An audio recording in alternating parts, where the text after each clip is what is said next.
Ganito lang makadali. Isipin ko. Kaya kang lubayan ng babae na sa problema, parusa, pagdurusa, pasakit. Kaya kang lubayan. Kahit sabihin mo, kahit paramdam mo na nakakabuwis yung ginagawa. Iwanan mo na. Matik na yun. Pag ayaw ka lubayan, ganun. Ako ayaw ko lubayan. Kaya ako ang ginawa ko, putang nilayo ko na ng todo sa akin mga nandito. Hindi ako lulubayan eh. Gamak mo na maayos. Yan, nilayo ko ng todo. Yan, ulitin ko na naman. Kasi hindi ko naman kailangan mag-suffer.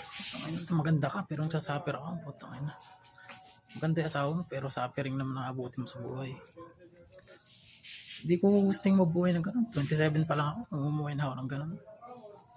So buti pa kahit di na lang ako magkaasawa. O bibigay sa akin yung tama.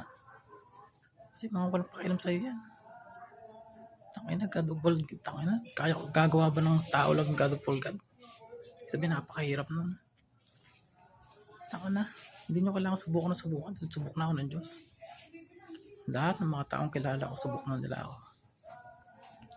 Kaya sabihin ko, wala akong pakialam sa inyo. Wala na akong pakialam sa inyo. Yan totoo. Kasi sa inyo ako lubayan. Sa lahat ng ginagawa ko na lang. Hindi naman kasi hindi naman kasi kailangan pa subukan. Ganun pa kahirap yan. Ganun pa kahirap pa yung labin yung ganyan. Kailangan gawin pa yan. Pagod na ako. Babagsak na ako sa tingnan ko bumagsak kanina. Bigla na lang may ginawa si Francine. Ay, mga tao yan. Nakakaba na sa mga putang ina.